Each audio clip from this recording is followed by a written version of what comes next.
Պարոն Ցուցուլյան, ասեք վերջին տվյալներով ինչ նորություն ունեք փոքրիկի որոնողական աշխատանքների հետ կապված, քանի փրկարար է ներգրավված աշխատանքներին ու ընդհանրապես որևէ հետ գտնվել է թե ոչ։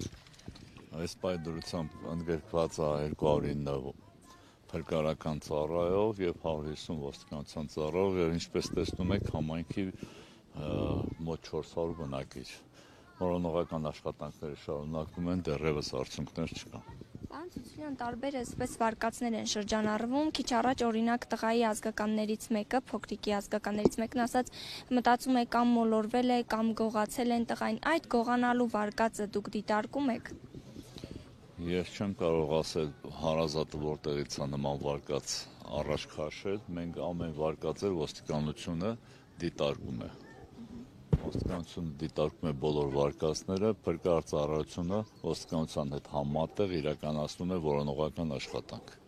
Ասում են տղային տեսել են իրեն կամրջի մոտ, այդ կամրջի մոտի որոնողական աշխատանքները ինչ են ցույց տվել։ Մինչ այս պահը որոնողական աշխատանքները եւ կամրջի մոտ եւ ինչպես տեսնում եք ամբողջ համայնքով շարունակվում է եւ անտառամերձ տարածքներում եւ համայնքի ներսում եւ կամրջի մոտ եւ լճի ափերին եւ լճի վրա տեսել եք նկատած կլինեք ունենք մեկ մոտորանավակներով շրջագայություններ են իրականացնում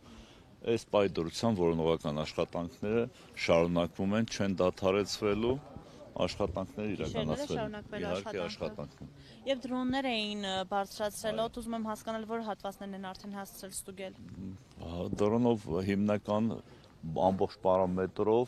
պարամետրով ուսումնասիրություններ իրականացվել են։ Դեռևս արդյունք չկա, ելի ենք իրականացնելու, շարունակելու ենք, այսքան։ Մի հարց էլի այդ հագուստը, որ գտնվել էր, այսօր, որ ասացին ավելի շատ աղջկա հագուստեր, հիմա դուք գիտեք, թե տղայի հագին ինչ գույն է։ Այո, մենք գիտենք տղայի հագին ինչ հագուստ է, նույնականացրել ենք, չի համապատասխանում նշված հագուստը երեխայի հագի հագուստի հետ։ Ինչ հագուստ է կրում տղան։ Մոխրագույն էլ չէ, բաց մոխրագույն, դա արդեն բանքան է։ Շնորհակալություն։